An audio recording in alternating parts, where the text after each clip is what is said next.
Happy and healthy New Year's from ADK Wealth Advisory Group.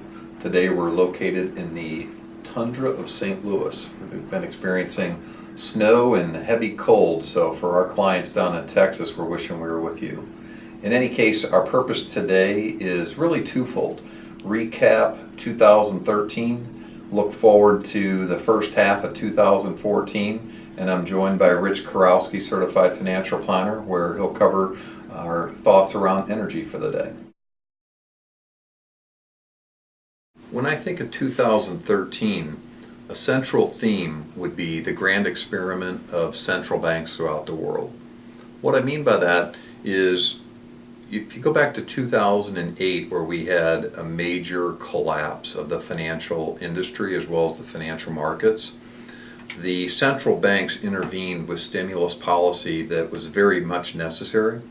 But if you liken it to other periods going back to, say, the Depression or even periods before that, what the central bank did this time was so much more and so much more involved that's why I call it a grand experiment. So if you think of it in terms of a chess metaphor, in the game of chess you have early game, mid game, and late game. So the United States Federal Reserve, led by Bernanke, the central issue was around what we classify as asset repurchasing, where the central bank prints money and then uses that printed money to purchase the debt of the government. Somewhat of a shell game, but the net effect of it is that it's a very stimulating oriented monetary policy. So some things that occurred this calendar year: Bernanke believes that you should provide guidance to the financial markets. In the summer, when he did that, letting the markets know that there would be a reduction, a tapering, if you will, in the future, the markets absolutely freaked out over that. Interest rates went up, the stock market dropped. You would have thought that he had already done something, but it was just purely in anticipation of that. However, if you fast forward time into December, when they actually announced $10 billion of tapering, so the $85 billion a month down to $75 billion a month, the markets responded jubilantly, where the equity markets were up a lot that day. If you think that that metaphor we were using earlier, now that they're starting to taper in the United States, the chess game really there is late game.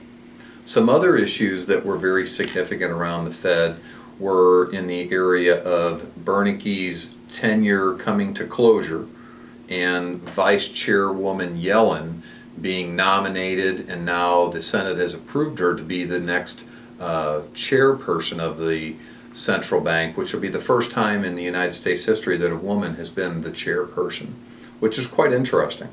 The other thing that I would say was kind of interesting was around in the United States was the U.S. debt ceiling. There was an enormous amount of media concern and really a political game of chicken that went on that freaked out world markets for a while. In the end, compromises were made. Some more still need to be made, but it appears as though the fiscal policy war that's been going on in Congress isn't as upsetting as people were concerned it would be to the financial markets. If you go across the pond to Europe, you could see that the Bank of England is doing a very similar type of asset repurchase. Much smaller in size, but still significant. If you look throughout the rest of Europe, the European Central Bank has not actually done any asset repurchase, but mentioned that it would if needed, and that it would do whatever it takes to keep the euro intact. And that mere policy promise caused interest rates in the southern European pig countries that were having problems to really drop a lot, which got the desired result. If you go to Japan, while Japan's economy is not nearly as large as the United States, when you take a look at the amount of asset repurchase they're doing in nominal terms, it's significantly larger compared to their GDP than what the United States is doing. And as a result, the Japanese financial markets have done extraordinarily well.